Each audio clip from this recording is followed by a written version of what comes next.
घर सुख वसिया बाहर सुख पाया।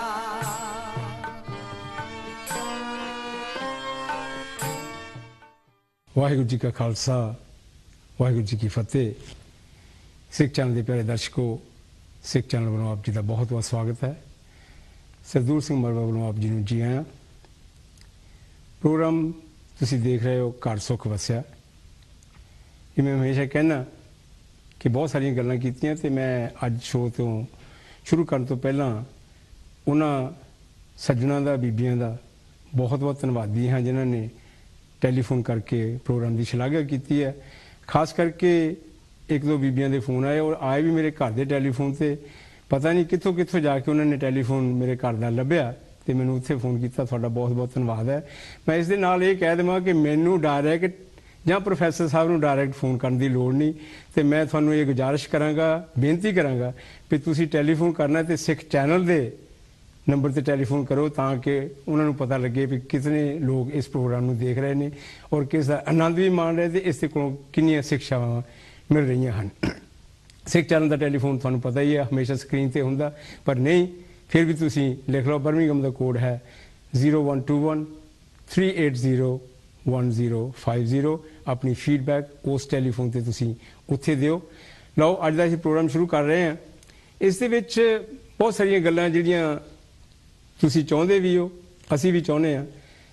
अज्ञानता, भरम ते भुलेखे ते असी डिवाइडेड क्यों हाँ, ये बहुत सारिया गल्लां जिहड़ी आउण वाले प्रोग्रामां दे विच करांगे।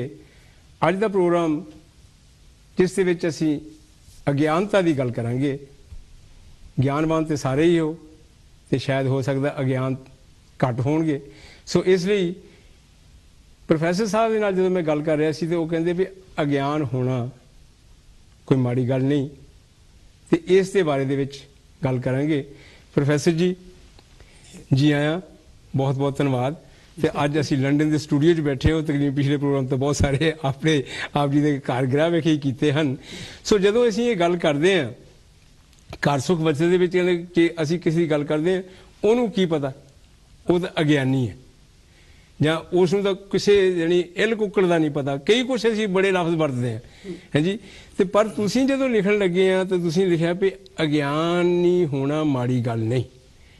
तो मैं एक इस नाल शुरू के भी कह देवां तुहाडे बहुत सारिया गल्लां पढ़ के तुसीं नैगेटिव नूं पॉजिटिव दे विच बड़ा दिखाया है। जिद्दां तुसीं निंदिया चुगली नूं भी लोग जिहड़ियां चीज़ां तुसीं लोग माड़ियां गल्लां कहंदे ने तुसीं उहदे विचों भी चंगियाई दीयां गल्लां दस्सियां हैगीआं।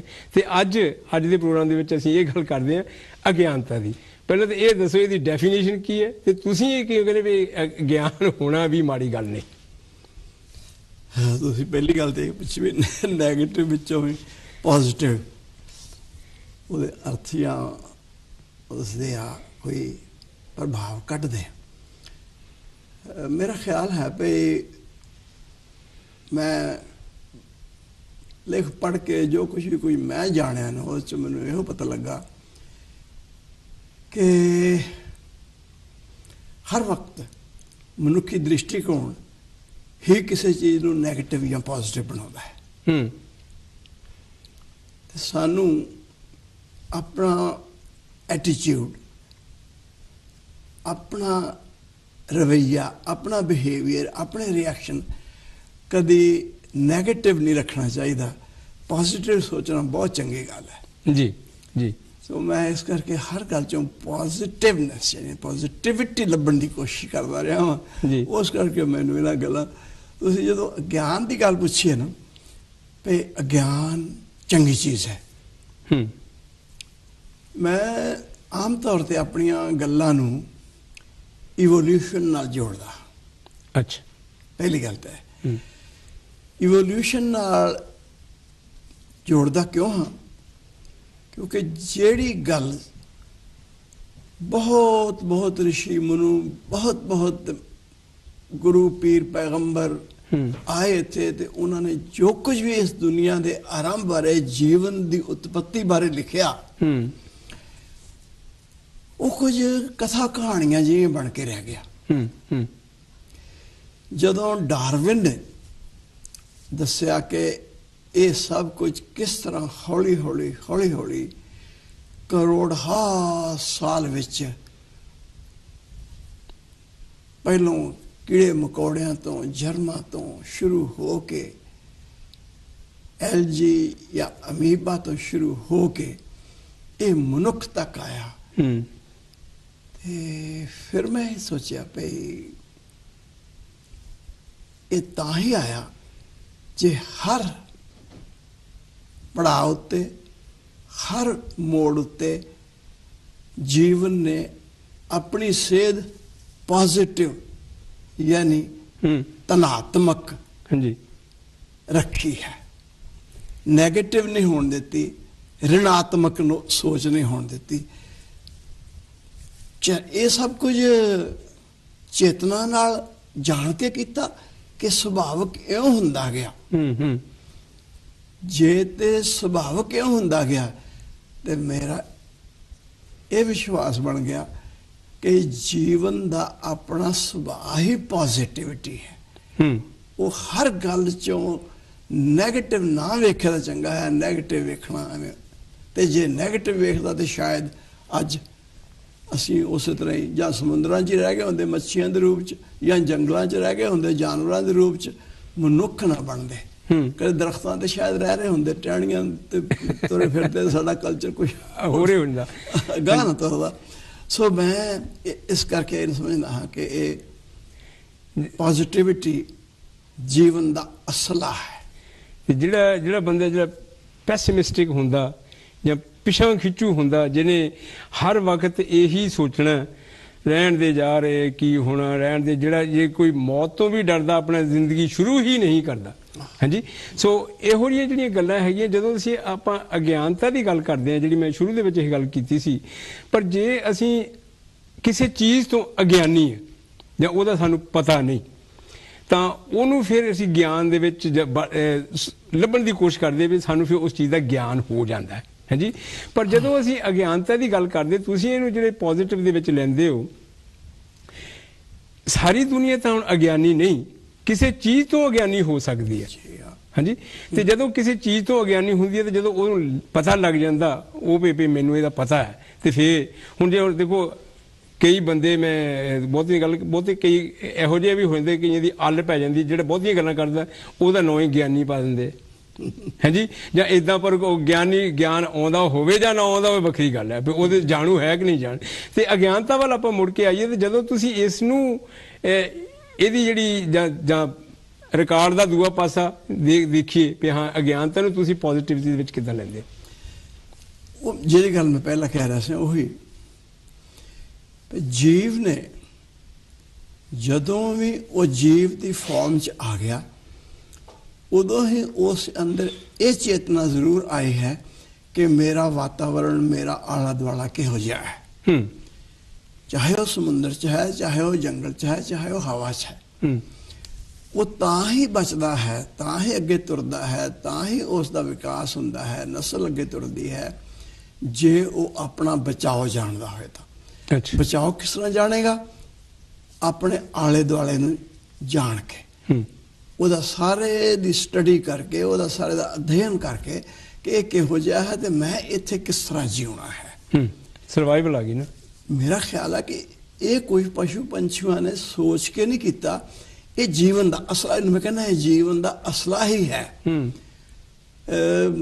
ਅਖੀਰ ਵਿੱਚ ਨਾ ਪਿੱਛੇ ਜੇ ਅੱਜ ਤੋਂ 2-3 ਸਾਲ ਹੋ ਗਿਆ, 1696 'ਚ ਸ਼ਾਇਦ ਉਹ ਜਨਮਿਆ ਸੀ ਤੇ 1596 ਦੇ 1650 ਜਾਂ 54 50 'ਚ ਮਰ ਗਿਆ ਸੀ ਵਿਚਾਰਾ। ਫ੍ਰੈਂਚ ਫਿਲਾਸਫਰ ਸੀ, ਉਹਨੂੰ ਡੇਕਾਰਟ ਕਹਿੰਦੇ ਹਨ, ਡੇਕਾਰਟ ਜਾਂ ਡੇਕਾਰਟ ਹੀ ਵੀ ਕਹਿ ਦਿੰਦੇ ਹਨ। ਉਹ ਫਾਦਰ ਆਫ ਮਾਡਰਨ ਫਿਲਾਸਫੀ ਤੋਂ ਮਿਲਣੇ ਆਉਂਦਾ। ਤੇ ਉਹਦਾ ਇੱਕ ਸਿਧਾਂਤ ਆ ਕਿ ਮੈਂ ਸੋਚਦਾ ਹਾਂ, ਇਸ ਲਈ ਹੀ ਮੈਂ ਜਿਉਂਦਾ ਹਾਂ। ਜੇ ਮੈਂ ਸੋਚਣਾ ਬੰਦ ਕਰ ਦਿਆਂ ਤਾਂ ਮੈਂ ਜਿਉਂਦਾ ਨਹੀਂ ਰਹਾਂਗਾ। ਅੱਛਾ, ਉਦੋਂ ਜੀਵਨ ਦਾ ਜਿਹੜਾ ਘੇਰਾ ਸੀ ਨਾ ਪਿਛਲਾ, ਉਹ ਛੋਟਾ ਸੀ, ਉਹਨੂੰ ਬਹੁਤਾ ਕੋਈ ਜਾਣਨ ਦੀ ਲੋੜ ਨਹੀਂ ਸੀ। ਹੁਣ ਜਦੋਂ ਮਨੁੱਖ ਬਣ ਗਏ ਨਾ ਅਸੀਂ, ਤੇ ਹੁਣ ਸਾਡਾ ਗਿਆਨ ਬਹੁਤ ਵਿਸ਼ਾਲ ਰੂਪ ਧਾਰਨ ਕਰ ਗਿਆ ਹੋਇਆ, ਬਹੁਤ ਹੀ ਖਿਲਰ ਗਿਆ ਹੋਇਆ, ਬਹੁਤ ਹੀ ਜ਼ਿਆਦਾ ਜਾਣਨ ਵਾਲੀਆਂ ਚੀਜ਼ਾਂ ਨੇ। ਤੇ ਮੈਂ ਵੀ, ਮੇਰਾ ਖਿਆਲ ਹੈ ਜੇ ਮੈਨੂੰ ਕੋਈ ਆਖੇ ਬਈ ਤੂੰ ਅਰਬੀ ਜ਼ਬਾਨ ਜਾਣਦਾ, ਨਹੀਂ ਬਈ ਮੈਂ ਉਸ ਤੋਂ ਗਿਆਨੀ ਹਾਂ। ਕਿ ਤੂੰ ਚੀਨੀ ਜ਼ਬਾਨ ਨਹੀਂ ਵੀ, ਮੈਂ ਉਸ ਤੋਂ ਅਗਿਆਨੀ ਹਾਂ। ਅਗਿਆਨ ਮੇਰੇ ਵਿੱਚ, ਮੇਰੇ ਖਿਆਲ ਵਿੱਚ ਗਿਆਨ ਨਾਲੋਂ ਬਹੁਤਾ ਹੈ, ਕਿਉਂਕਿ ਬਹੁਤ ਕੁਝ ਜਾਣਨ ਵਾਲਾ ਜੋ ਹੋ ਗਿਆ, ਬਹੁਤ ਕੁਝ ਜਾਣਿਆ ਨਹੀਂ ਜਾ ਸਕਦਾ, ਇਸ ਲਈ ਅਗਿਆਨ ਮੇਰੇ ਵਿੱਚ ਜ਼ਿਆਦਾ ਹੈ।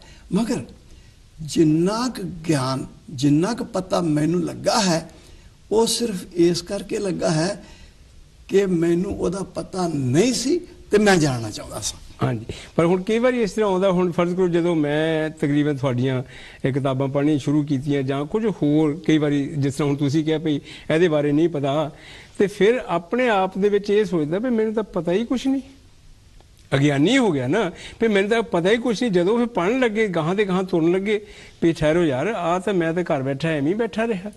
ਕਿਉਂਕਿ ਜਦ ਤੱਕ ਉਹ ਜਿਹੜਾ ਤੁਹਾਡਾ ਸਵਾਲ, ਜਿਹੜੀ ਤੁਹਾਡੀ ਕਈ ਗੱਲ ਹੈ, ਇਹ ਦਿਮਾਗ ਜਦੋਂ ਦਿੱਤਾ ਹੈਗਾ, ਜੇ ਇਹ ਦਿਮਾਗ ਦੇ ਨਾਲ ਸੋਚੇਗਾ ਤੇ ਰਸਤਾ ਲੱਭੇਗਾ ਨਾ ਗਾਹਾਂ, ਹਾਂਜੀ। ਸੇ ਫਿਰ ਉਹ, ਮੈਂ ਹੁਣ ਗੱਲ ਇਹ ਸਮਝ ਗਿਆ, ਪਹਿਲਾਂ ਨਹੀਂ ਸੀ ਮੈਂ ਸਮਝਦਾ ਵੀ ਅਗਿਆਨ ਜਿਹੜਾ ਹੋਣਾ ਕੋਈ ਮਾੜੀ ਗੱਲ ਨਹੀਂ, ਹਾਂਜੀ। ਤੇ ਜੇ ਉਹ ਗਿਆਨੀ ਹੈ ਤੇ ਫਿਰ ਉਹ ਗਿਆਨ ਲੱਭਣ ਦੀ ਕੋਸ਼ਿਸ਼ ਕਰੇਗਾ ਨਾ। ਦੇਖੋ, ਬੱਚਾ ਜਦੋਂ ਜਨਮ ਲੈਂਦਾ ਨਾ, ਅੱਗੇ ਵੀ ਸਾਡੀਆਂ ਗੱਲਾਂ ਵਿੱਚ ਇਹ ਗੱਲ ਹੋਈ ਆ ਕਿ ਉਹ, ਅਸੀਂ ਹੁਣ ਇਸ ਗੱਲ ਨੂੰ ਨਾ ਲਈਏ, ਮੇਰਾ ਖਿਆਲ ਆ ਉਹ ਗੱਲਾਂ ਅਸੀਂ ਪ੍ਰੂਵ ਨਹੀਂ ਕਰ ਸਕਦੇ, ਕਿਉਂਕਿ ਉਸ ਪੰਚ ਗਿਆਨ ਇੰਦਰੀ ਵਿਸ਼ਾ ਨਹੀਂ ਹੈ। ਸਾਡੀਆਂ ਸੈਂਸਿਸ ਨਾਲ ਉਸ ਚੀਜ਼ ਦਾ ਕੋਈ ਸੰਬੰਧ ਨਹੀਂ ਹੈ।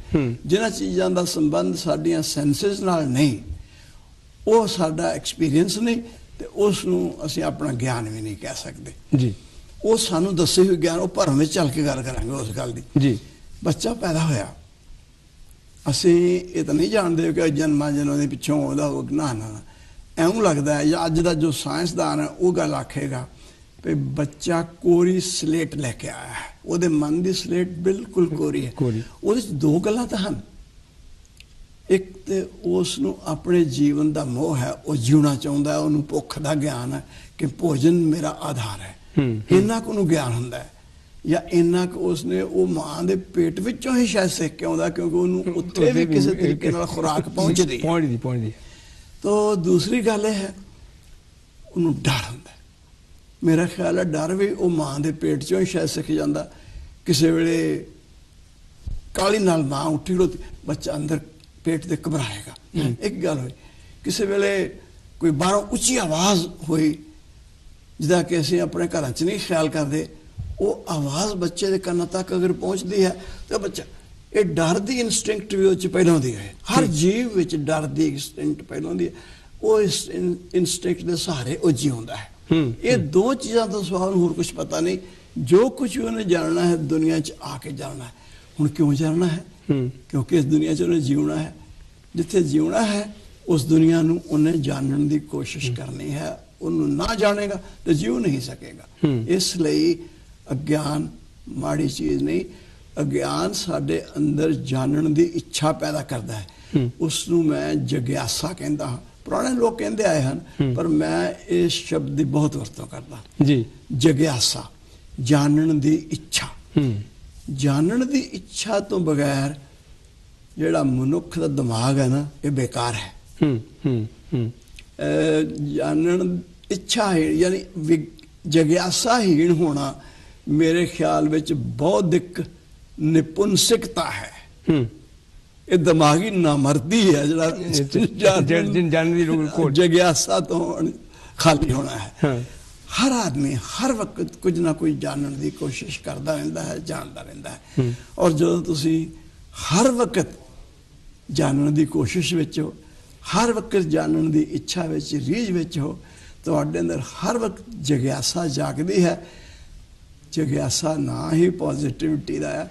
ਜੇ ਕਦੇ ਤੁਸੀਂ ਇਹ ਸਮਝ ਲਿਆ ਨਹੀਂ ਮੈਂ ਤਾਂ ਹੁਣ ਸਭ ਕੁਝ ਜਾਣ ਲਿਆ, ਮੈਨੂੰ ਹੋਰ ਕੋਈ ਜਾਣਨ ਦੀ ਲੋੜ ਹੀ ਨਹੀਂ, ਇੱਕੋ ਅੱਖਰ ਪ੍ਰੇਮ ਕਾ ਪੜ੍ਹੇ ਸੋ ਪੰਡਤ ਹੋਏ, ਤੇ ਫਿਰ ਗਾਹ ਜਾਣਨ ਦੀ ਕੁਝ ਲੋੜ ਨਹੀਂ ਜੇ, ਤੇ ਆਪਣਾ ਦਿਮਾਗ ਜਿਹੜਾ ਉਹ ਨਪਿੰਸਕਤਾ ਨੂੰ ਪਹੁੰਚ ਗਿਆ ਹੋਇਆ।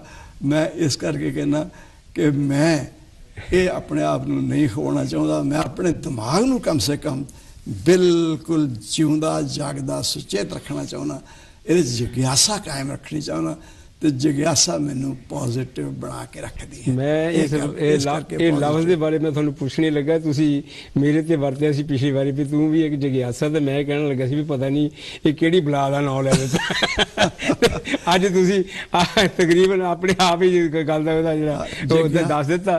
ਪਰ ਉਹ ਜਿਹੜੇ ਉਹ ਲੋਕ ਕਹਿੰਦੇ ਨੇ ਵੀ ਮੈਂ ਸਭ ਕੁਝ ਜਾਣ ਗਿਆ, ਸਭ ਕੁਝ, ਉਹ ਤੇ ਡਿਲੂਟ ਕਰਦੇ ਆਪਣੇ ਆਪ ਨੂੰ, ਆਪਣੇ ਆਪ ਦੇ ਉੱਤੇ ਸਮਝਦੇ ਵੀ ਜਾਣੀ ਵੀ ਖਰਿਆ ਮੈਂ ਕੀ ਆ। ਉਹ ਜਿਹੜੀ ਚੱਲ ਕੇ ਗੱਲ ਕਰ, ਹਾਂਜੀ, ਉਹ ਜਿਹੜੀ ਹੈ ਨਾ, ਮੈਂ ਉਹਨਾਂ ਲੋਕਾਂ ਵੱਲ ਤਾਂ ਆਪਾਂ ਨਹੀਂ ਜਾਣਾ ਚਾਹੁੰਦੇ, ਕਿਉਂਕਿ ਜਿਹੜਾ ਸਾਡਾ ਇਹ ਪ੍ਰੋਗਰਾਮ ਹੈ ਨਾ, ਇਹ ਪ੍ਰੋਗਰਾਮ ਤਾਂ ਹੀ ਇਹਦਾ ਨਾਂ ਘਰ ਸੁੱਖ ਵਸਿਆ ਦਾ ਮਤਲਬ ਹੈਗਾ, ਕਿਉਂਕਿ ਜਿਹੜੀ ਚੀਜ਼ ਘਰ ਦੇ ਵਿੱਚ ਜਾਣਨ ਦੀ ਕੋਸ਼ਿਸ਼ ਕਰੀਏ ਅਸੀਂ ਤਾਂ ਕਿ ਅਸੀਂ ਸੁੱਖ ਦੇ ਵਿੱਚ ਬਤੀਤ ਕਰ ਸਕੀਏ, ਉਹ ਚੀਜ਼ਾਂ ਦੀ ਕਰਨ ਦੇ ਲਈ ਇਹ ਤਾਈਓ ਤੇ ਇਸ ਪ੍ਰੋਗਰਾਮ ਨੂੰ ਸ਼ੁਰੂ ਕੀਤਾ। ਤੇ ਹੁਣ ਉਹਦੇ ਵਿੱਚ ਉਹੀ ਗੱਲਾਂ ਆ ਗਈਆਂ ਵੀ ਅਸੀਂ ਆਹ ਜਿਹੜੀ ਅੱਜ ਦੀ ਗੱਲ ਕਰਦੇ ਹਾਂ, ਹੁਣ ਘਰ ਦੇ ਵਿੱਚ ਵੀ ਤਾਂ ਅਗਿਆਨਤਾ ਹੈ ਨਾ, ਅਸੀਂ ਕਿਸੇ ਦੀ ਆਦਤ ਨੂੰ ਹੀ ਜਾਣਨ ਦੀ ਕੋਸ਼ਿਸ਼ ਨਹੀਂ ਕਰਦੇ। ਜੇ ਕਿਸੇ ਦੀ ਆਦਤ ਨੂੰ ਜਾਣਨ ਦੀ ਕੋਸ਼ਿਸ਼ ਕਰਦੇ ਤੇ ਫਿਰ ਸਾਡੇ ਜਿਹੜੀਆਂ ਬਹੁਤ ਸਾਰੀਆਂ ਇਹੋ ਜਿਹੀਆਂ ਗਲਤ ਫਹਿਮੀਆਂ ਜਿਹੜੀਆਂ ਹੈਗੀਆਂ, ਮਿਸਅੰਡਰਸਟੈਂਡਿੰਗਸ ਜਿਹੜੀਆਂ, ਉਹਨਾਂ ਨੂੰ ਅਸੀਂ ਦੂਰ ਕਰ ਸਕਦੇ। ਮਿਸਅੰਡਰਸਟੈਂਡਿੰਗ ਬਹੁਤ ਹੀ ਔਖੀ ਗੱਲ ਨਹੀਂ। ਜਦੋਂ ਇਹ ਫੈਸਲਾ ਕਰ ਲਿਆ, ਓਏ ਛੱਡੋ ਜੀ, ਇਹ ਤੇ ਹੈ ਹੀ ਇਦਾਂ ਦਾ, ਇਹਦਾ ਕੰਮ, ਇਹਦਾ ਸੁਭਾਅ ਹੀ ਇਦਾਂ ਦਾ, ਜਦੋਂ ਅਸੀਂ ਇੱਥੇ ਗੱਲ ਮੁਕਾ ਦਿੰਦੇ ਹਾਂ ਨਾ ਇਹ ਕਹਿ ਕੇ, ਹਾਂਜੀ, ਉਦੋਂ ਹੀ ਅਸੀਂ ਆਪਣੇ ਅੰਦਰਲੀ ਜਿਗਿਆਸਾ ਨੂੰ, ਆਪਣੀ ਜਾਣਨ ਦੀ ਇੱਛਾ ਨੂੰ ਅਸਲ 'ਚ ਕਿਉਂ ਹੈ ਇਦਾਂ ਦਾ, ਉਹ ਜਿੰਦਾ ਲਾ ਦਿੰਦੇ ਅਸੀਂ ਜਿੰਦਾ ਲਾ ਕਿਉਂ ਹੈ ਇਦਾਂ ਦਾ, ਹਾਂ, ਇਹ ਅਸੀਂ ਉਹਦੇ ਕਾਰਨਾਂ ਪਿੱਛੇ ਜਾ ਸਕਦੇ ਹਾਂ ਜੀ। ਉਹਦੀ ਸਾਰੀ ਉਸ ਪਰਸਨੈਲਿਟੀ ਦਾ ਜਾਂ ਜੋ ਵੀ ਉਹਦੇ 'ਚ ਅਸਾਂ ਕੋਈ ਨੁਕਸ ਦੇਖਿਆ ਹੈ, ਜੋ ਘਾਟ ਦੇਖੀ ਹੈ, ਕਿ ਉਸ ਘਾਟ ਬਾਰੇ ਕਦੀ ਕੁਝ ਸੋਚ ਸਕਦੇ ਹਾਂ? ਜੇ ਚਾਹੀਏ ਤਾਂ ਜ਼ਰੂਰ ਸੋਚ ਸਕਦੇ ਹਾਂ। ਜੇ ਚਾਹੀਏ ਤਾਂ, ਜੇ ਸਾਡੇ ਅੰਦਰ ਉਨੀ ਜਿਗਿਆਸਾ, ਅਸੀਂ ਉਹਨੂੰ ਉੱਥੇ ਹੀ ਖਤਮ ਕਰਕੇ ਕਹਿੰਦੇ ਹਾਂ, ਜੋ ਕੁਝ ਸਾਡਾ ਇਹਦੇ ਬਾਰੇ ਜਾਂ ਕਿਸੇ ਇਸ ਆਦਮੀ ਦੇ ਇੱਕ ਐਕਸ਼ਨ ਤੋਂ, ਇੱਕ ਕਰਮ ਤੋਂ, ਇੱਕ ਗੱਲ ਤੋਂ ਜੋ ਸਾਡੇ ਵਾਸਤੇ ਮਨ ਵਿੱਚ ਫੈਸਲਾ ਬੈਠ ਗਿਆ, ਉਹੀ ਆਖਰੀ ਫੈਸਲਾ ਹੈ। ਹੋਰ ਅਸੀਂ ਇਹਦੇ ਬਾਰੇ ਜਾਣਨਾ ਹੀ ਨਹੀਂ ਚਾਹੁੰਦੇ, ਉੱਥੇ ਅਸੀਂ ਆ ਕੇ ਗਲਤੀ ਕਰਦੇ ਹਾਂ। ਉਹ ਫੈਸਲਾ ਗਲਤ ਹੈ ਨਾ। ਇਸ ਲਈ ਜਿਗਿਆਸਾ ਵਾਲਾ ਆਦਮੀ ਬਹੁਤੀ ਵੇਰ ਹਮੇਸ਼ਾ ਹੀ ਚੰਗੇ ਪਾਸੇ ਤੁਰੇਗਾ। ਇਸ ਲਈ ਆਪਣੇ ਅੰਦਰ ਜਿਗਿਆਸਾ ਜ਼ਰੂਰ ਕਾਇਮ ਰੱਖਣੀ ਚਾਹੀਦੀ ਹੈ। ਜਿਹਨੂੰ ਤੁਸੀਂ ਕਹਿੰਦੇ ਸੀ ਕਿ ਪਤਾ ਨਹੀਂ ਕਿਹੜੀ ਬਲਾ ਦਾ ਨਾਂ ਲੈਂਦਾ, ਇਹ ਬੜੀ ਚੰਗੀ ਚੀਜ਼ ਜੇ, ਇਹਦਾ ਕੋਈ ਮੁੱਲ ਹੀ ਨਹੀਂ ਜੀ। ਉਹਦੇ 'ਚ ਪ੍ਰੋਫੈਸਰ ਸਾਹਿਬ ਇਹ ਹੈਗਾ ਵੀ ਜਦੋਂ ਤੁਹਾਡੀ ਕਿਤਾਬ ਪੜ੍ਹਦੇ ਆ ਨਾ, ਉਹਦੇ 'ਚ ਬਹੁਤ ਸਾਰੇ ਲਫ਼ਜ਼ ਇਹੋ ਜਿਹੇ ਹੈਗੇ ਨੇ ਜਿਹੜੇ ਹੋ ਸਕਦਾ ਤੁਸੀਂ ਉਹ ਆਪ ਵੀ ਉਹਨਾਂ ਨੂੰ ਘੜਿਆ ਹੋਵੇ, ਕਿਉਂਕਿ ਇਹੋ ਜਿਹੇ ਹੁੰਦੇ, ਕਿਉਂਕਿ ਕਈ ਵਾਰੀ ਲਫ਼ਜ਼ ਅੰਗਰੇਜ਼ੀ ਦਾ ਅਸੀਂ ਵਰਤਦੇ ਹਾਂ, ਕਈ ਉਰਦੂ ਦਾ ਜਾਂ ਹਿੰਦੀ ਦਾ ਜੋ ਹੈਗਾ, ਉਹਦੇ ਵਿੱਚ ਜਦੋਂ ਤੁਸੀਂ ਪੜ੍ਹਦੇ ਆ ਨਾ, ਉਹਦੇ ਵਿੱਚ ਬਹੁਤ ਸਾਰੇ ਲਫ਼ਜ਼ ਇਹੋ ਜਿਹੇ ਹੈਗੇ ਆ ਜਿਨ੍ਹਾਂ ਦੀ ਜਾਣਨ ਦੀ ਲੋੜ ਹੈ। ਤੇ ਪਰ ਉਹ ਇੱਕ ਵੱਖਰੀ ਗੱਲ ਹੈਗੀ ਹੈ ਵੀ ਕਿਉਂਕਿ ਜਿਹੜਾ ਲਫ਼ਜ਼ ਵਰਤਿਆ ਵੀ ਹਾਂ ਇਹ ਇੱਥੇ ਫਿੱਟ ਹੈਗਾ, ਪਰ ਜਦੋਂ ਇਹ ਲਫ਼ਜ਼ਾਂ ਦੀ ਅਸੀਂ ਗੱਲ ਕਰਦੇ ਹਾਂ ਜਾਂ ਅਸੀਂ ਇਸ ਪ੍ਰੋਗਰਾਮ ਦੀ ਗੱਲ ਕਰਦੇ, ਮੈਂ ਉਸ ਪਾਸੇ ਤਾਂ ਇਹ ਮੁੜ ਕੇ ਆਉਣਾ ਹੈਗਾ। ਜਿਗਿਆਸਾ ਵਾਲੀ ਗੱਲ ਵੀ ਠੀਕ ਹੈ ਕਿ ਹਾਂ ਸਾਨੂੰ ਇਹਦੀ ਲੋੜ ਹੈ। ਜੇ ਇਸ ਚੀਜ਼ ਦੀ ਲੋੜ ਨਹੀਂ, ਜਿਵੇਂ ਪਹਿਲਾਂ ਕਿਹਾ ਵੀ ਜਿਹੜਾ ਬੰਦਾ ਮੌਤ ਤੋਂ ਡਰਦਾ ਉਹ ਜੀਣਾ ਸ਼ੁਰੂ ਹੀ ਨਹੀਂ ਕਰਦਾ, ਤੇ ਫਿਰ ਹੈਗਾ ਵੀ ਉਹ ਡਰ ਦੀ ਗੱਲ ਤੇ ਆਪਾਂ ਕਿਸੇ ਪਿਛਲੇ ਪ੍ਰੋਗਰਾਮ ਦੇ ਵਿੱਚ ਕਰ ਚੁੱਕੇ ਹੈਗੇ ਆ। ਪਰ ਮੈਂ ਇਸ ਜਿਹੜੀ ਹੈਰਾਨਗੀ ਦੇ ਨਾਲ ਮੈਂ ਇਸ ਕਰਕੇ ਕਹਿ ਰਿਹਾ ਹੈਗਾ ਵੀ ਜਿਹੜੀ ਤੁਸੀਂ ਇਹ ਅਗਿਆਨਤਾ ਦੀ ਗੱਲ ਕੀਤੀ ਆ, ਜਾਂ ਬਹੁਤ ਸਾਰੇ ਨਿੰਦਿਆ ਚੁਗਲੀਆਂ ਜਿਹੜੀਆਂ ਹੈਗੀਆਂ ਜਿਨ੍ਹਾਂ ਦੀ ਵਰਤੋਂ ਤੋਂ ਡਰਦੇ ਹਾਂ ਔਰ ਲੋਕਾਂ ਨੂੰ ਅਸੀਂ ਮੇਰੇ ਖਿਆਲ ਪਰੇ ਸੁੱਟਦੇ ਹਾਂ, ਦੁਰਕਾਰਦੇ ਹਾਂ। ਹਾਂਜੀ, ਉਹ ਕਿਹੋ ਜਿਹਾ ਬੰਦਾ, ਉਹ ਤਾਂ ਨਿੰਦਿਆ ਚੁਗਲੀ ਕਰਦਾ, ਉਹਨੂੰ ਤਾਂ ਪਤਾ ਹੀ ਕੁਛ ਨਹੀਂ, ਤਾਂ ਆਹ ਹੈਗਾ। ਪਰ ਆਮ ਤੌਰ ਤੇ ਜਿਹੜੇ ਪੋਲੀਟੀਸ਼ੀਅਨ ਵੀ ਹੈਗੇ ਆ, ਉਹ ਵੀ ਇਹ ਗੱਲ ਨੂੰ ਕਹਿੰਦੇ ਹੈਗੇ ਵੀ ਇਹ ਨਹੀਂ ਗੱਲ ਆ ਰਿਹਾ ਵੀ ਅਗਿਆਨਤਾ ਤੋਂ, ਉਹ ਕਹਿੰਦੇ ਹੈਗੇ ਵੀ ਜਿਹੜੀ ਤੁਸੀਂ ਆਪਣੀ ਗੱਲ ਸੁਣਾਉਣੀ ਹੈ ਨਾ, turn the tables, turn it into positive. ਕਿ ਜੇ ਫਰਜ਼ ਕਰੋ ਤੁਹਾਨੂੰ ਕੋਈ ਸਵਾਲ ਪੁੱਛਦਾ, ਤੁਸੀਂ ਉਹਦਾ ਜਵਾਬ ਦੇਣ ਦੇ ਲਈ ਉਹਦਾ ਟੇਬਲ ਟਰਨ ਕਰਕੇ ਵੀ ਉਹਦੀ ਨੈਗੇਟਿਵ ਨਹੀਂ, ਉਹਦੀ ਪੋਜ਼ਿਟਿਵ ਸੋਚ ਕੇ ਕਰੋ। ਤੇ ਚਲੋ ਪੋਲੀਟੀਸ਼ੀਅਨ ਦੀ ਗੱਲ ਤਾਂ ਕੀ ਹੁੰਦੇ, if you Kant convince them, confuse them, ਹਾਂਜੀ, ਉਹਨਾਂ ਦੀਆਂ ਗੱਲਾਂ ਬੜੀਆਂ ਵੱਖਰੀਆਂ ਹਾਂਜੀ, ਪਰ ਉਹ ਵੱਖਰੀ ਸ਼੍ਰੇਣੀ ਹੈ। ਪਰ ਉਹਦੇ ਵਿੱਚ ਮੈਂ ਜਾਣੀ ਇਸ ਚੀਜ਼ ਤੇ ਬੜਾ ਇਹ ਇੱਕ ਐਸਟੋਨਿਸ਼ਡ ਹਾਂ, ਹੈਰਾਨ ਤੋਂ ਵੀ ਜਿਹੜੀ ਮਤਲਬ ਗੱਲ ਇਹ ਨਹੀਂ ਕਿ ਜਿਹੜੇ ਲਫ਼ਜ਼ਾਂ ਤੋਂ ਲੋਕਾਂ ਨੂੰ ਘਿਰਣਾ ਆ, ਤੁਸੀਂ ਉਹ ਲਫ਼ਜ਼ਾਂ ਦੀ ਵਰਤੋਂ ਜਿਹੜੀ ਆ ਉਸ ਪੋਜ਼ਿਟਿਵਿਟੀ ਲਈ ਤਾਂ ਉਸ ਪਾਸੇ ਲਈ ਕੀਤੀ ਹੈਗੀ ਆ, ਤੇ ਉਹਦੇ ਕੋਲੋਂ ਕੋਈ ਗਿਆਨ ਲੈ ਸਕੇ। ਹੁਣ ਬੱਚੇ ਨੂੰ ਆਪਣੀ ਰੱਖਿਆ ਵਾਸਤੇ ਇਸ ਸੰਸਾਰ ਵਿੱਚ ਬਹੁਤ ਕੁਝ ਜਾਣਨ ਦੀ ਲੋੜ ਪੈਂਦੀ ਹੈ। ਉਸ ਦਾ ਅਗਿਆਨੀ ਹੋਣਾ ਉਸ ਵਿੱਚ ਜਿਗਿਆਸਾ ਜਗਾਉਂਦਾ ਹੈ ਔਰ ਉਹ ਬੱਚਾ ਬਹੁਤ ਕੁਝ ਸਿੱਖ ਕੇ ਇੱਕ ਚੰਗਾ ਇਨਸਾਨ ਬਣ ਸਕਦਾ ਹੈ। ਤੋ ਇੱਥੇ ਮੈਂ ਇਹਨੂੰ ਖਤਮ ਕਰਦਾ ਕਿ ਮੈਂ ਅਗਿਆਨ ਨੂੰ ਕਿਉਂ ਬੁਰਾ ਕਿਹਾ। ਜੇ ਮੇਰੇ ਅੰਦਰ ਅਗਿਆਨ ਨਹੀਂ ਤਾਂ ਫਿਰ ਮੇਰੇ ਅੰਦਰ ਜਿਗਿਆਸਾ ਵੀ ਨਹੀਂ ਹੋਏਗੀ। ਇਸ ਲਈ ਅਗਿਆਨ ਕੋਈ ਇਹੋ ਜਿਹੀ ਚੀਜ਼ ਨਹੀਂ ਜਿਸ ਤੋਂ ਅਸੀਂ ਸ਼ਰਮਿੰਦੇ ਹੋਈਏ। ਉਹ ਇਸ ਕਰਕੇ ਵੀ ਦੂਸਰੀ ਮੇਰੀ ਦਲੀਲ ਇਹ ਹੈ ਕਿ ਦੁਨੀਆ ਵਿੱਚ ਸਭ ਕੁਝ ਜਾਣਨ ਵਾਲਾ ਕੋਈ ਨਹੀਂ। ਇਸ ਲਈ ਹਰ ਕੋਈ ਅਗਿਆਨੀ ਹੈ। ਹਰ ਕਿਸੇ ਨੂੰ ਆਪਣੀ ਹੱਦ ਆਪਣੀ ਲਿਮਿਟ ਜਾਣਨੀ ਚਾਹੀਦੀ ਹੈ ਔਰ ਜੋ ਜਾਣਦਾ ਹੈ ਜੋ ਜਿਗਿਆਸੂ ਹੈ ਉਹ ਆਪਣੀ ਲਿਮਿਟ ਵੀ ਜਾਣਦਾ ਰਹੇਗਾ ਕਿਉਂਕਿ ਉਸ ਨੇ ਜਿਗਿਆਸਾ ਦੀ ਬਾਂਹ ਫੜੀ ਹੈ। ਉਸ ਨੇ ਗਿਆਨ ਨੂੰ ਹੀ ਕੋਈ ਪ੍ਰਾਪਤੀ ਬਹੁਤੀ ਨਹੀਂ ਸਮਝਿਆ ਹੋਇਆ। ਉਹਨੂੰ ਪਤਾ ਹੈ ਕਿ ਇਸ ਪ੍ਰਾਪਤੀ ਦੀ ਜਿੰਦ ਜਾਨ ਜਿਗਿਆਸਾ ਵਿੱਚ ਹੈ। ਇਸ ਕਰਕੇ ਮੈਂ ਅਗਿਆਨ ਨੂੰ ਬੁਰਾ ਨਹੀਂ ਗਿਣਦਾ। ਅਗਿਆਨ ਹਾਂ ਡਲਡ ਹੋਣਾ, ਹਾਂ ਸਲੋ ਮਾਈਂਡ ਹੋਣਾ, ਕੋਈ ਬਿਮਾਰੀ ਨਾਲ ਕੁਛ ਇੱਧਰ ਉੱਧਰ ਹੋ ਜਾਣਾ, ਉਹ ਇੱਕ ਵੱਖਰੀਆਂ ਗੱਲਾਂ ਹਨ। ਮਗਰ ਹਰ ਮਨੁੱਖ ਹਰ ਜੀਵ ਅਗਿਆਨੀ ਹੋਣ ਕਰਕੇ ਹੀ ਗਿਆਨਵਾਨ ਬਣਦਾ ਹੈ। ਜੇ ਕੋਈ ਭਰਿਆ ਹੋਇਆ ਭਾਂਡਾ ਹੋਵੇ ਉਸ 'ਚ ਹੋਰ ਕੁਝ ਨਹੀਂ ਪਾਇਆ ਜਾ ਸਕਦਾ। ਵਸਤੂ ਅੰਦਰ ਵਸਤ ਸਮਾਵੇ ਦੂਜੀ ਹੋਵੇ ਪਾਸ। ਪਹਿਲੀ ਜਿਹੜੀ ਪਾਈ ਹੋਏ ਨਾ ਉਹ ਕੱਢ ਲਈਏ ਤਾਂ ਹੀ ਬਣੀ। ਗਲਾਸ 'ਚ ਪਾਣੀ ਪਾਵਾਂਗੇ ਹਵਾ ਨਿਕਲੇਗੀ ਤਾਂ ਹੀ ਪਏਗਾ, ਨਹੀਂ ਤਾਂ ਨਹੀਂ ਪਏਗਾ। ਪ੍ਰੋਫੈਸਰ ਜੀ ਬਹੁਤ ਬਹੁਤ ਧੰਨਵਾਦ। ਜਿਹੜੇ ਅੱਜ ਦੀ ਜਿਹੜੀ ਇਹ ਅਗਿਆਨਤਾ ਦੇ ਬਾਰੇ ਦੀ ਗੱਲ ਹੈਗੀ ਆ, ਕਿਉਂਕਿ ਮੈਂ ਪਹਿਲਾਂ ਵੀ ਕਹਿ ਚੁੱਕਾ ਹਰ ਪ੍ਰੋਗਰਾਮ ਦੇ ਵਿੱਚ ਹਰ ਗੱਲ ਦੇ ਵਿੱਚ ਕੋਈ ਨਾ ਕੋਈ ਨਵੀਂ ਗੱਲ ਅਸੀਂ ਲੱਭਦੇ ਹੈਗੇ ਹਾਂ। ਅਤੇ ਇੱਕ ਤੁਹਾਡੇ ਪਾਠਕ ਨੇ ਬਰਮਿੰਘਮ ਅਜੀਤ ਸਿੰਘ ਉੱਭੀ ਇਹ ਪਾਸਲੇ ਵਾਲੇ, ਉਹਨਾਂ ਨੇ ਮੈਨੂੰ ਪਿਛਲੇ ਦਿਨਾਂ ਦੇ ਵਿੱਚ ਗੁਰਦੁਆਰੇ ਮਿਲੇ ਸੀ ਅਤੇ ਖਾਸ ਕਰਕੇ ਇਹ ਗੱਲ ਆਖੀ ਸੀ ਵੀ ਤੁਹਾਡਾ ਪ੍ਰੋਗਰਾਮ ਜਿਹੜਾ ਅੱਧੇ ਘੰਟੇ ਦਾ ਬਹੁਤ ਘੱਟ ਹੈ, 1 ਘੰਟੇ ਦਾ ਹੋਣਾ ਚਾਹੀਦਾ। ਅਤੇ ਫਿਰ ਮੈਂ ਕਿਹਾ ਵੀ ਉਹ ਤੁਹਾਡੀ ਮੈਂ ਕਿਹਾ ਗੱਲ ਹੈ ਕਿ ਕਿਉਂਕਿ ਅਸੀਂ ਜੋ ਟੈਲੀਵਿਜ਼ਨ ਦਾ ਟਾਈਮ ਹੈ ਨਾ ਉਹਦੇ ਹਿਸਾਬ ਦੇ ਨਾਲ ਹੀ ਚੱਲਣਾ ਹੈ ਅਤੇ ਅੱਧੇ ਘੰਟੇ ਦੇ ਵਿੱਚ ਅਸੀਂ ਇੱਕ ਐਪੀਸੋਡ ਦੀ ਜਿਹੜੀ ਗੱਲ ਕਰਦੇ ਹਾਂ, ਮੇਰਾ ਖਿਆਲ ਅੱਧੇ ਘੰਟੇ ਬਹੁਤ ਹੈ। ਅਤੇ ਉਹਨਾਂ ਦਾ ਬਹੁਤ ਬਹੁਤ ਧੰਨਵਾਦ ਹੈ ਅਤੇ ਕਿਉਂਕਿ ਉਹ ਹਮੇਸ਼ਾ ਤੁਹਾਡੇ ਨਾਲ ਵੀ ਗੱਲ ਕਰਦੇ ਰਹਿੰਦੇ ਨੇ।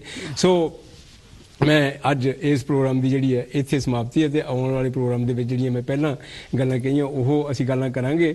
ਸੋ ਪਿਆਰੇ ਦਰਸ਼ਕੋ, ਜਿਵੇਂ ਮੈਂ ਪਹਿਲਾਂ ਕਿਹਾ ਕਿ ਤੁਸੀਂ ਆਪਣਾ ਟੈਲੀਫੋਨ ਕਰਕੇ ਸਟੂਡੀਓ ਦੇ ਵਿੱਚ ਦੱਸੋ ਵੀ ਇਸ ਪ੍ਰੋਗਰਾਮ ਦੇ ਬਾਰੇ ਦੇ ਵਿੱਚ ਕਿੰਨੀ ਕੁ ਤੁਹਾਨੂੰ ਇਹਦੀ ਹੋਰ ਲੋੜ ਹੈ। ਅਸੀਂ ਬਹੁਤ ਸਾਰੀਆਂ ਹਾਲੇ ਗੱਲਾਂ ਹੈਗੀਆਂ ਜਿਨ੍ਹਾਂ ਦੇ ਉੱਤੇ ਅਸੀਂ ਗੱਲਾਂ ਕਰਨੀਆਂ ਚਾਹੁੰਦੇ ਹਾਂ ਅਤੇ ਇਹ ਵੀ ਮੈਨੂੰ ਕਿਹਾ ਗਿਆ ਹੈਗਾ ਵੀ ਕੁਛ ਟੈਲੀਫੋਨ ਲੈ ਕੇ ਵੀ ਗੱਲਾਂ ਕੀਤੀਆਂ ਜਾਣ ਤਾਂ ਕਿ ਇਹ ਪ੍ਰੋਗਰਾਮ ਨੂੰ ਲਾਈਵ ਕੀਤਾ ਜਾਵੇ। ਅਤੇ ਉਹ ਮੈਂ ਪ੍ਰੋਫੈਸਰ ਹੋਣਾ ਦੇ ਨਾਲ ਗੱਲ ਕਰਾਂਗਾ ਕਿਉਂਕਿ ਲੰਡਨ ਆ ਕੇ ਹੀ ਪ੍ਰੋਗਰਾਮ ਕਰਨਾ ਪਵੇਗਾ ਅਤੇ ਅਸੀਂ ਕੋਸ਼ਿਸ਼ ਕਰਾਂਗੇ ਵੀ ਹੋ ਸਕਦਾ ਕਿ ਅਸੀਂ ਇੱਕ ਅੱਧੇ ਪ੍ਰੋਗਰਾਮ 2 ਲਾਈਵ ਕਰੀਏ ਜਿਹਦੇ 'ਤੇ ਅਸੀਂ ਟੈਲੀਫੋਨ ਤੁਹਾਡੇ ਕਾਲ ਵੀ ਲੈ ਸਕਦੇ ਹੋਈਏ ਅਤੇ ਉਹਨਾਂ ਦਾ ਇਹ ਜਵਾਬ ਵੀ ਦੇ ਸਕਣ। ਸੋ ਅੱਜ ਦੇ ਪ੍ਰੋਗਰਾਮ ਦੀ ਇੱਥੇ ਸਮਾਪਤੀ ਹੈ।